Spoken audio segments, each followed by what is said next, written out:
हमारे cooperative minister वजीर आला साहब, राज्य मंत्री टीकाराम जूली साहब, प्रभारी मंत्री भजनलाल यादव साहब, चीफ सेक्रेटरी राजीव स्वरूप जी, मुख्य सचिव वित्त नीलहरी जी, कुलदीप नाकाजी principal secretary chief minister, Kunjilal ji Meena principal secretary cooperative, Amit Dhaka ji, Muktanand Agarwal ji registrar cooperative, Rajan Vishal ji, Mahendra Soni ji, तमाम उपस्थित हमारे जितने ही भाग ले रहे हैं, राजस्थान भर के अंदर विभिन्न जिलों में बैठे हैं, उदयपुर में, चित्तौड़ में, दरियावत के लोग भी होंगे, इसके अंदर राजसमंद के लोग भी होंगे। मैं सबको अपनी ओर से बहुत बहुत बधाई देता हूं कि केंद्रीय सहकारी बैंक उदयपुर का प्रधान कार्यालय और चित्तौड़गढ़ में सहकार भवन और शाखा भवन इसका उदयपुर का, इनका लोकार्पण संभव हुआ वीडियो कॉन्फ्रेंसिंग के माध्यम से। ये महामारी ऐसी आई है दुनिया के अंदर, पूरी दुनिया को हिला के रख दिया है,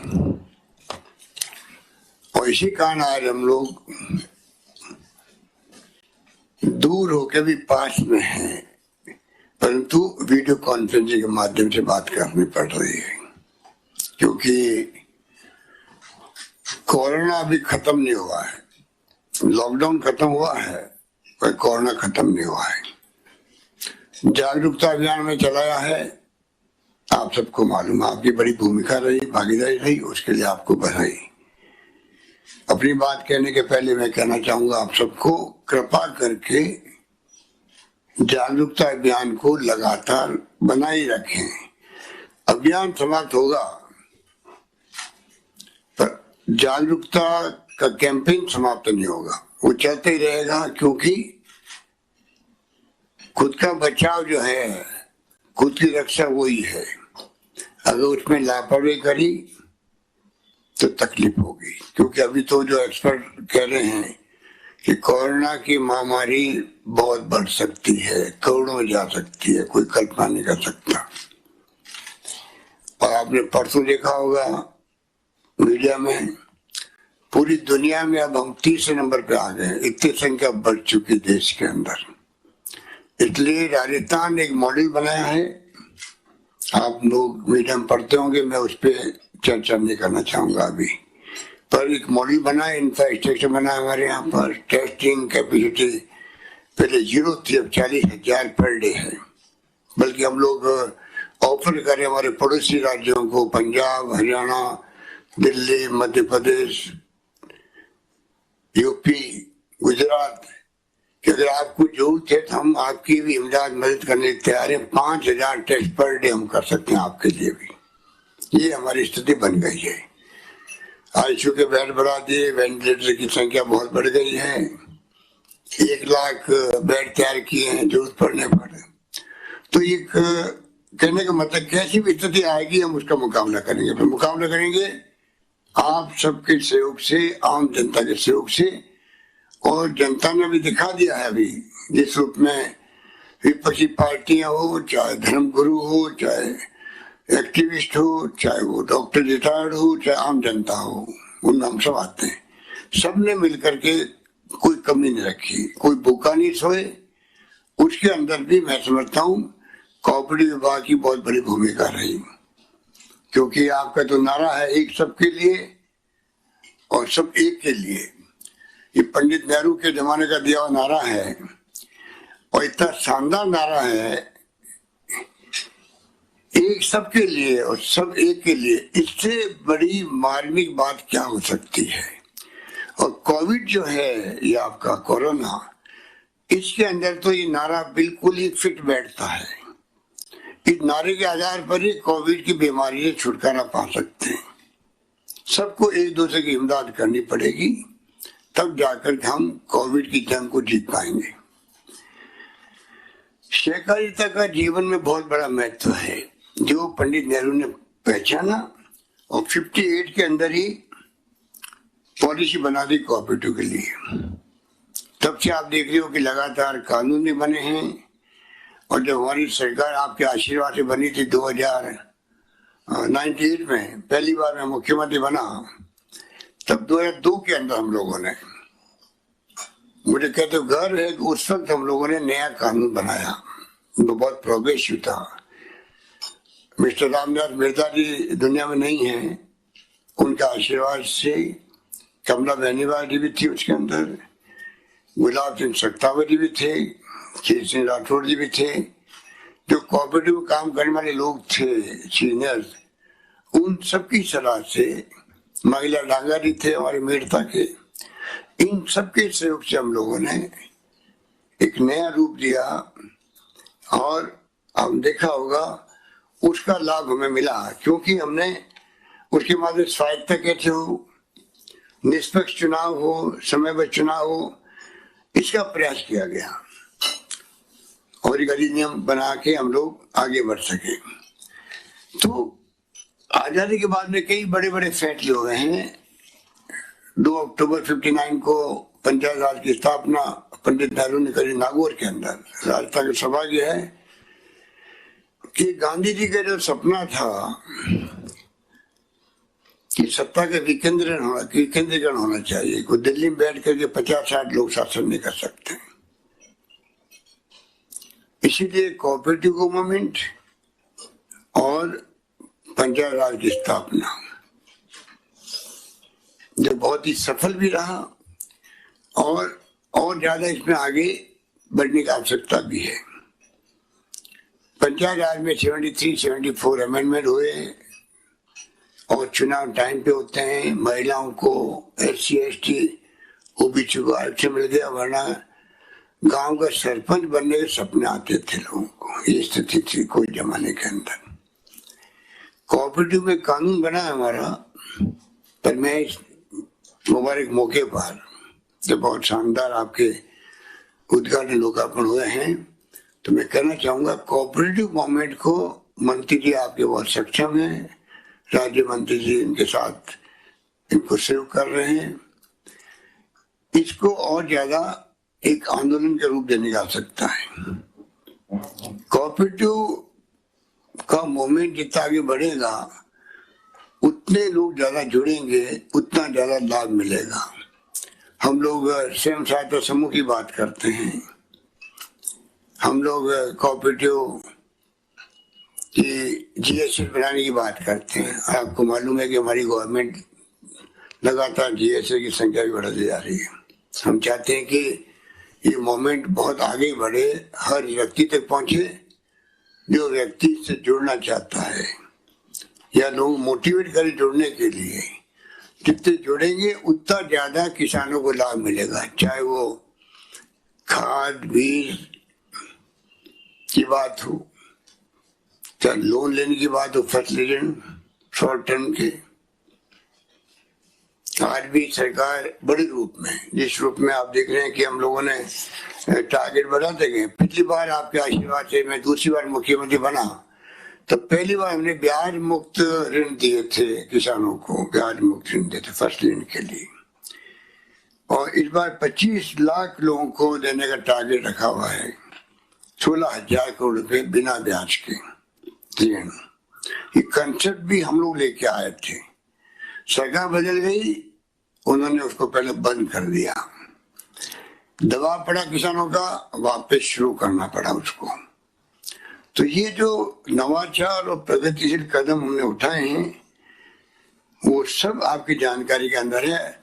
और मेरा मानना है कि आप लोगों में से कई लोग बहुत ही सीनियर सिटीजन होंगे, उन्होंने दुनिया देखी है। कोई जमाने में राशन की दुकान के सामने लाइनें लगती थी, किस प्रकार के गेहूं खरीदने के लिए PH 480 का गेहूं अमेरिका से आता था, अमेरिका से भीख मांगनी पड़ती थी यही जनता को खिलाने के लिए। इंदिरा गांधी ने हरित क्रांति करी, व्हाइट रिवॉल्यूशन किया, श्वेत क्रांति करी। पहले नहीं थी ये, पहले गेहूं बाहर से आते थे, मांग के लाना पड़ता था। आज हम आत्मनिर्भर हैं। हरित क्रांति हो गई, श्वेत क्रांति के माध्यम से दूध की क्रांति हो गई, पशुपालन को जिस रुपए कोऑपरेटिव जोड़ा गया, आज हम गर्व से कह सकते हैं कि काफी हद तक कामयाब हो गए। तो मेरा अपना अनुभव कहता है, मेरी अपनी सोच कहती है हम अभी और बहुत पीछे हैं। जितना ज्यादा हम लोग इस सेक्टर में जाएंगे उतना हम किसानों का, पशुपालकों का भला कर पाएंगे। हालांकि सरकार कोशिश करती है। हमने सरकार बनते ही पिछली बार भी, इस बार वापस जो बंद हो गया था, 2 रुपए प्रति लीटर पशुपालकों को दूध का हम लोग बोनस देते हैं। बहुत बड़ा उसका इम्पैक्ट है। इस प्रकार से जो जो वक्त मिला है, कुछ कुछ एक्टिविटी बढ़ी है, पर जो कोऑपरेटिव मूवमेंट है दुनिया के अंदर, देश के अंदर, वो हमसे बहुत आगे हैं। चाहे कर्नाटका हो, चाहे तमिलनाडु हो, चाहे महाराष्ट्र हो, चाहे गुजरात हो। आप लोग भी सुनते होंगे, वहां के किसान बहुत खुशहाल हैं कोऑपरेटिव की मूवमेंट और क्रांति के माध्यम से। वहां बड़े बड़े कोऑपरेटिव संगठन बने हुए हैं, चाहे वो गन्ने के हो, शुगर के हो, चाहे वो और फूड प्रोसेसिंग इकाइयां हो। वहां तमाम जो वैल्यू एडिशन है, वैल्यू एडिशन हर चीज के अंदर होता है, आलू में भी, टमाटर में भी। आप एक तो आलू बेच दो, टमाटर बेच दो, या उसको प्रोसेस करके आप वैल्यू एडिशन कर दो उसके अंदर, रात दिन का फर्क पड़ता है। ये तमाम वहां पर किसान लोग इतने मजबूत संगठन है कि वहां की सरकारों को भी, वहां की पॉलिटिकल पार्टियों को भी निर्भर रहना पड़ता उन कोऑपरेटिव सोसाइटियों पर। इतना मजबूती के साथ में आंदोलन चलते हैं वहां पर। गुजरात, मुख्य रूप से महाराष्ट्र के अंदर और कर्नाटक में, वहां पे भी जितने ही हमारे हैंडीक्राफ्ट वाले लोग हैं, बुनकर हैं, शहरी कच्चे करने वाले लोग हैं, सब हम लोग जुड़े हुए हैं कोऑपरेटिव मूवमेंट से। मैं चाहूंगा मंत्री जी के नेतृत्व के अंदर सरकार पूरी तरह इनके साथ खड़ी मिलेगी। इनको जितना नवाचार कर सको, हिंदुस्तान में जहां जो कोऑपरेटिव मूवमेंट है, राजस्थान में संभावना छिपी हुई है। कई किसान अभी तक जुड़े हुए नहीं हैं, कई बार किसान को जोड़ना चाहते भी नहीं है गाँव के अंदर भी। मैं चाहता हूँ हर गरीब किसान कोऑपरेटिव मूवमेंट जीएसए से जुड़े, और जीएसए खोलने की आवश्यकता होगी वो हम लोग खोलेंगे, पर सब लोग जुड़े और उनके संगठन बने, उनकी अच्छी ट्रेनिंग हो, जिससे कि आने वाले वक्त के अंदर और मजबूती के साथ में हम लोग राजस्थान के अंदर इस मूवमेंट को आगे बढ़ा सकते हैं। केंद्र सरकार नए नए कानून ला रही है, विदेश के कंपनियों को भी अलाउ कर रही है कृषि यंत्र खरीदने के लिए, कृषि मंडियों के बाहर खरीद की सुविधा दे रही है। आपको मालूम है हमने भी रहन रखने की सुविधा दी है कि कृषि उत्पाद को आप चाहें तो अगर भाव कम मिल रहे हैं तो उसको आप रहन रख दीजिए और उठा लीजिए, आप लोन ले लीजिए उसके बदले के अंदर, कम ब्याज के अंदर सरकार सब्सिडी देगी उसके अंदर, और उसके बाद में आप जब चाहें तो आप उसको खरीद को बेच सकते हो। तो सरकार तो नवाचार कर रही है। तो मैं आपको कहना चाहूंगा कि मूवमेंट में आज मैंने देखा है लिखा हुआ राज्य में 20 से अधिक राज्य स्तरीय सहकारी संघ है, 29 केंद्रीय सहकारी बैंक है, 21 दुग्ध उत्पादक संघ है, 37 थोक उपभोक्ता भंडार है और 36 प्राथमिक भूमि विकास बैंक कार्यरत है। महिला सहकारी समितियां 2462 है और राज्य में करीब 34,000 सहकारी समितियां कार्यरत है। मैं चाहूंगा इनको और मजबूती कैसे मिले। सरकार बनते ही हम लोगों ने कर्ज माफ किया, किसानों का। वो फैसला कोई मामूली फैसला नहीं होता है। करीब 8-10 हजार करोड़ रुपया हम लोगों ने 20 लाख किसानों का माफ किया, और नेशनल बैंक का माफ नहीं कर पाए हम लोग। हमारी इच्छा थी कि नेशनल बैंक से कर्जा लिया हुआ है वो भी माफ हो, तो बिना केंद्र सरकार के सहयोग से वो संभव नहीं है। परंतु जो हमारे बस में था कोऑपरेटिव बैंक का, वो हमने माफ किया। पुरानी सरकार का कर्जा था, माफ करने की घोषणा उन्होंने करी थी 8,000 करोड़ की, 2,000 वो खाली चुका पाए, दे पाए। 6,000 करोड़ उनका भी हमने आने के बाद में पिछली सरकार का 6,000 करोड़ का कर्जा भी हम लोगों ने चुकाया है। तो राहुल गांधी की जो पॉलिसी थी कि जो वादा किया था चुनाव के अंदर, हम सरकार बनते ही 1 सप्ताह में कर्जा माफ करेंगे, वो हमने निभाया। मैं आपसे अपील करना चाहूंगा कि बातें कहीं इतनी कम है। अच्छा, अभी भवन देखा मैंने उदयपुर का, और मंत्री कह रहे थे कि चित्तौड़ का भवन शानदार है, हमारे कम नहीं है। आप खुद भी कम नहीं हो, आप भी कम नहीं, आप भी जम के काम कर रहे हो। जो विभाग आपको दिया जाता है, आपका आशीर्वाद है। जो काम दिया जाता है वो आप जम के कर रहे हो।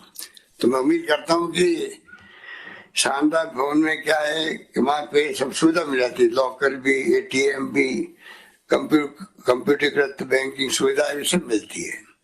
तो राजस्थान में मैं उम्मीद करता हूँ कि पहले सुपरमार्केट ही बहुत अच्छी रहते थे। मैं चाहूंगा कि पूरी तरह आप पूरी स्टडी करें, और राजस्थान के किसानों का भला कोऑपरेटिव मूवमेंट के माध्यम से कैसे हो, उस दिशा में आगे बढ़े, ये मेरा सपना रहेगा। और जहां तक संभव हो, हम जैसे मैंने कहा आपको कि ब्याज का अनुदान देना एक बहुत बड़ा फैसला था हमारा, वो फैसला भी हमने किया और उसका लाभ मिला। किसान कल्याण कोष बनाए हम लोगों ने, उसकी शुरुआत भी करी है, कोऑपरेटिव के माध्यम से भी हम करना चाहते हैं। इस प्रकार आने वाले वक्त में हम चाहेंगे कि अभी कोविड के अंदर भी मैंने सुना काफी आप लोगों ने मोबाइल बैंक के माध्यम से भी और वैसे भी सामग्री पहुंचाई, जिससे कि ब्लैक मार्केटिंग नहीं हो, उसमें आपकी बड़ी भूमिका रही है। और कोऑपरेटिव के लोगों ने अभी जो प्रोक्योरमेंट हुआ है, हमने संख्या बढ़ा दी, राजफेड के माध्यम से भी बड़े रूप में गांव-गांव में इस बार प्रोक्योरमेंट हुआ, वरना शहर तक आना पड़ता था, सोशल डिस्टेंसिंग मेंटेन हो नहीं पा रही थी, जो करना आवश्यक है। तो किसानों को मेरे ख्याल से 700-800 जगह पर केंद्र खुले हैं, उसका बहुत बड़ा लाभ मिला। 800, उसका बहुत बड़ा लाभ मिला है। तो हर चीज में सरकार माइन्यूटली, मेरे ख्याल 3 महीने हो गए, मैंने कोई 300 विषय ले ली होगी। रोज हमारी मीटिंग होती है, हर विभाग के लोग बात करते हैं, कोई कोई फैसला हम करते हैं। तो कोरोना की लड़ाई के अंदर भी राजस्थान देश में अव्वल बन चुका है, और वो तभी हुआ तब यहाँ की जनता ने हमारा साथ दिया। इसलिए मैं लंबी बात नहीं कहता हुआ आपको इतना निवेदन करना चाहूंगा, कृपा करके आप कोऑपरेटिव मूवमेंट को आगे बढ़ाने में एक तो बड़ी भूमिका अदा करें, और दूसरा जागरूकता अभियान में आप आगे बढ़ करके, क्योंकि जीवन है तो सब कुछ है, जान है तो जहान है। तो मैं चाहूंगा कि आप जो है इसमें सरकार की मंशा है कि मृत्यु दर कम हो, और राजस्थान आज बहुत बड़ा सौभाग्यशाली है कि हमारे यहाँ रिकवरी रेट हिंदुस्तान में सबसे ज्यादा है, 80% क्रॉस कर गए हम लोग। डबलिंग रेट भी यहाँ पर ज्यादा है। टेस्टिंग में मेरे ख्याल देश में हम नंबर 1 या नंबर 2 पर है। हर तरह से हम लोगों ने जो कोशिश की है उस पर हम लोग कामयाब हुए हैं। भीलवाड़ा मॉडल देश में नहीं दुनिया के अंदर फेमस हुआ है। आज जो कुछ सरकारें फैसला कर रही है, अभी दिल्ली के अंदर मैंने देखा पिछले सप्ताह घर घर जाके सर्वे करेंगे, वही सर्वे हमारे यहाँ 4 महीने पहले भीलवाड़ा में हुआ था, वो मॉडल था। सर्वे का भी, स्क्रीनिंग का भी, क्वारंटाइन बड़े रूप में रखने का भी, समय पर टेस्ट करवाने का भी, कर्फ्यू लगाने का भी, वो मॉडल पूरे देश में काम आ रहा है। तो मैं आपको इतना ही कहना चाहूंगा कि आज मुबारक मौके पर जिन्होंने भाग लिया है, अगर ये वीडियो कॉन्फ्रेंस नहीं होती तो बड़े रूप में लोग आ सकते थे। तो आपने सीमित संख्या में बुला के आप लोगों ने आज ये प्रोग्राम किया। मैं मंत्री जी को, इनके विभाग के तमाम अधिकारियों को, उदयपुर और चित्तौड़ जिले के और राजसमंद और दरियावद तमाम लोगों को मैं बहुत बहुत बधाई देता हूँ, मुबारकबाद देता हूँ और अपनी बात समाप्त करता हूँ। धन्यवाद। जय हिंद। धन्यवाद सर, धन्यवाद भाषण के लिए। रजिस्ट्रार कोऑपरेटिव श्री मुक्तानंद जी अग्रवाल। तो कोरोना के खिलाफ जागरूकता बड़ा हथियार है और सहकारिता को लेकर मुख्यमंत्री ने कहा कि धन्यवाद ज्ञापित करता हूं। एक आंदोलन की तरह इसे मजबूत करना होगा। जितना बड़ा सहकारिता को लेकर आंदोलन होगा उतना फायदा किसानों को होगा और किसानों की राहत के लिए ही उनको फायदा हो सके। इंफ्रास्ट्रक्चर मजबूत करने की जरूरत थी और हमने हमेशा सोचा है कि सहकारिता को एक कदम आगे रखकर सोचा जाए, उसके लिए काम किया जाए और ये जो उदयपुर की सौगात है वो इसी का ही परिणाम है। लेकिन दूसरी तरफ कोरोना को लेकर भी मुख्यमंत्री ने कहा कि बाकी देश में दूसरे राज्यों की अपेक्षा बहुत बेहतर काम राजस्थान कर रहा है, रिकवरी रेट बहुत अच्छा है। लेकिन दूसरी तरफ किसान जो परेशान हो रहे थे सहकारिता में, उसे लेकर भी हमारी प्राथमिकता थी और ऐसे में ये काम भी पूरा करना जरूरी था। जिस तरह से आज 3 भवन का लोकार्पण किया गया है।